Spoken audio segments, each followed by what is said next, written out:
तो गाइज हम लोग आज डिस्कस करने वाले हैं बॉडी सेंटर्ड के पैकिंग एफिशिएंसी के बारे में। जैसे कि हम लोग लास्ट लेक्चर में देखा था सिंपल क्यूबिक के बारे में, अब हम लोग देखते हैं बॉडी सेंटर्ड के बारे में। हम लोगों को मालूम है कि हम लोग अगर जब भी बॉडी सेंटर्ड का अगर मैं क्यूब अगर ड्रॉ कर रहा हूँ तो मुझे शुरुआत किससे करना पड़ेगा? प्रिमिटिव यूनिट सेल से। उसको नाम भी तो प्रिमिटिव है। प्रिमिटिव का मीनिंग क्या है? शुरुआत करना। तो शुरुआत कर रहा हूँ तो मुझे कॉर्नर के ऊपर एटम ड्रॉ ही करना पड़ेगा। और मैंने बॉडी सेंटर्ड बोला तो क्या आएगा? जो क्यूब की बॉडी है या यूनिट सेल की बॉडी है उसके सेंटर में एक एटम एग्जिस्ट रहने वाला है। क्लियर? ओके।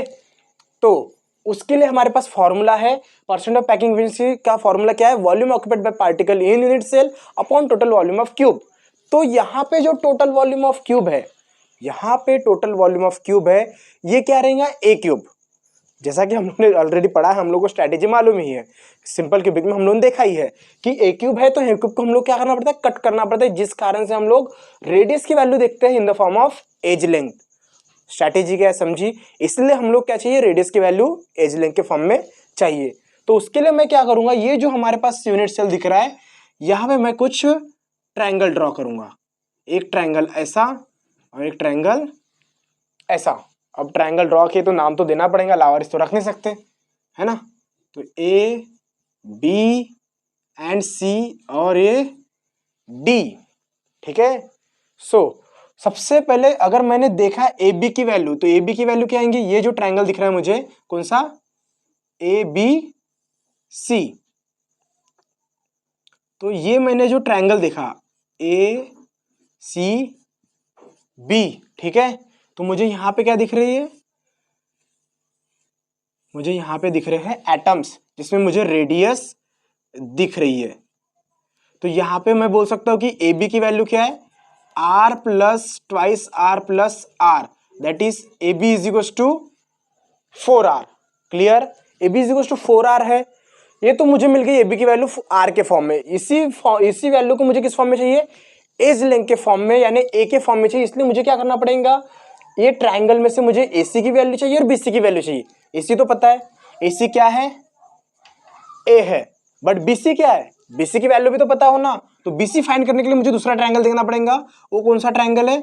ये हुआ ये ट्रायंगल, और ये मैं देख रहा हूं दूसरा ट्रायंगल। तो क्या रहेगा वो ट्रायंगल? वो ट्रायंगल रहने वाला है डी सी एंड क्या था?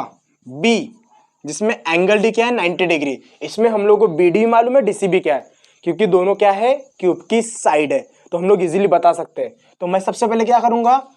अप्लाई करूंगा इन ट्रायंगल। कौन सा ट्रायंगल है? In triangle B D C. ठीक है। तो जिससे मुझे क्या मिल जाएगा? जिसमें मैं बोल सकता हूं एंगल डी क्या है? एंगल डी क्या है? 90 डिग्री। ठीक है।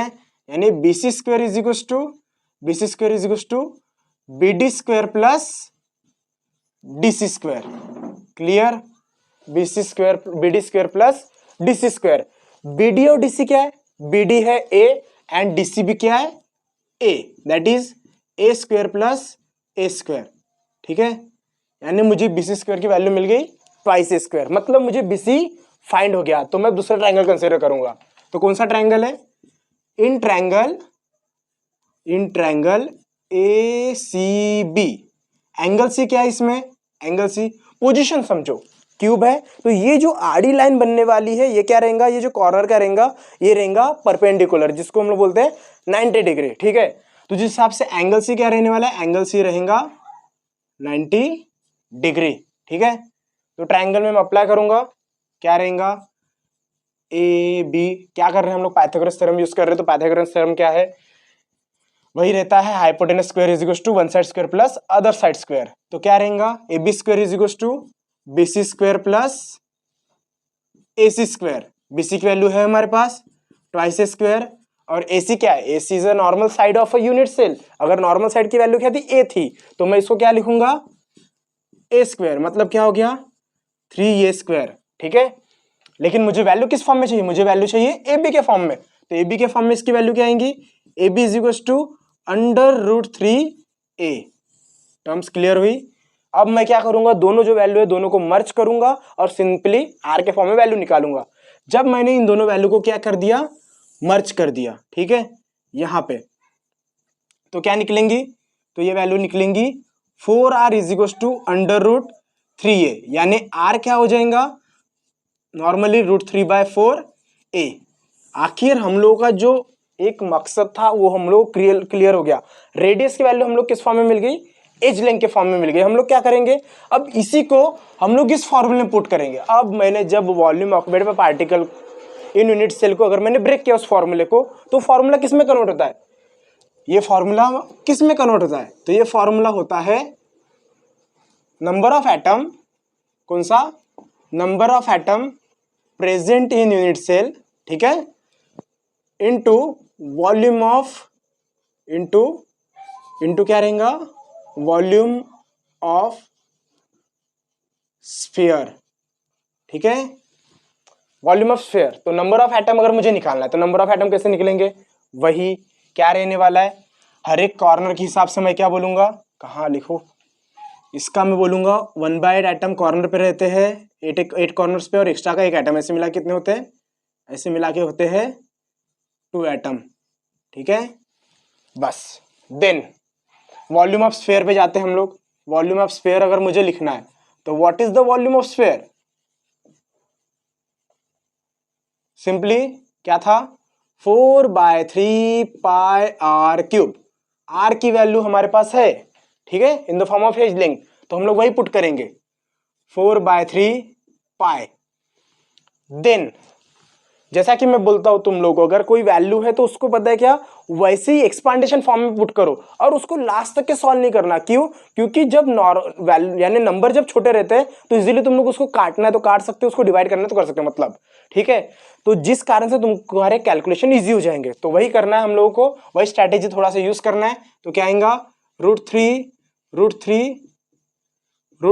अपॉन 4 इंटू 4 a³, 4 डिवाइड हो जाएगा, ठीक है, जो बचा है उसको जैसे का वैसा रहने दो, √3π 4 इंटू 4 दैट इज a³, ठीक है। अब मैं इसको क्या करने वाला, यहां पे पुट करूंगा तो क्या आने वाला है, नंबर ऑफ एटम कितने हैं, नंबर ऑफ एटम यहां पे है 2 और √3π इंटू 4 इंटू 4 a³, ठीक है। तो ये मिलेंगी मुझे वैल्यू, ये 2 कटेगा 4 टाइम्स में, मतलब मुझे क्या मिला है, मुझे volume occupied by particle in unit cell की वैल्यू क्या मिली है, मुझे मिली है √3π 2 इंटू 4, ठीक है, a³। फाइनली हम लोग इसको इस फॉर्मूले में पुट करने वाले, कौन से, परसेंटेज ऑफ पैकिंग एफिशिएंसी के फॉर्मूले में। तो क्या आएगा, परसेंटेज ऑफ, क्या आएगा, percentage of packing efficiency is equal to, ये जो दिखाया हम लोग को, वॉल्यूम ऑफ स्फीयर या volume occupied by particle unit cell √3π upon 2 into 4 a³ upon total volume of a cube. जैसा कि मैंने बोला था शुरुआती हम लोगों ने उससे की थी, तो मुझे क्या लिखना पड़ेगा, a³ इंटू 100, a³ कटा, जो वैल्यू बची है उससे हम लोग क्या मिल जाएगा, √3π 2 इंटू 4 इंटू 100, और ये निकलता है अप्रॉक्स 68% के आसपास, ठीक है। तो ये मुझे मिल गई परसेंटेज ऑफ पैकिंग एफिशिएंसी। अगर क्वेश्चन में दिया है कि तुम लोग को पी फाइंड करना है, मतलब पैकिंग एफिशिएंसी फाइंड करना है, बट मुझे बताओ वीएस निकालने में कौन सी मेहनत लगने वाली है, ठीक है। तो हर बार हम लोग क्या करेंगे, जब भी पैकिंग एफिशिएंसी निकालेंगे तो एक उसको क्या बोलते हैं हम लोग, जैसे कि हम लोग पानी पूरी के बाद पपड़ी मांगते हैं ना, वैसे हम लोग पैकिंग एफिशिएंसी के साथ साथ क्या बोलते हैं वर्ड स्पेस भी साथ में निकाल ही लेंगे, पूछा रहे या ना रहे, ठीक है। तो क्या रहेगा, percentage of void space is equal to 100 minus percentage of packing efficiency. मैं इसको डायरेक्ट भी लिख सकता था, ओके, वैसे नेक्स्ट इसमें मैं लिखने नहीं वाला फेस सेंटर में। तो 100 माइनस 68 कितना बचता है, ये जाता है कुछ 32% के आसपास, क्लियर, यानी कितनी परसेंटेज में वर्ड स्पेस कितनी थी, 32%, क्लियर, टर्म क्लियर हुई।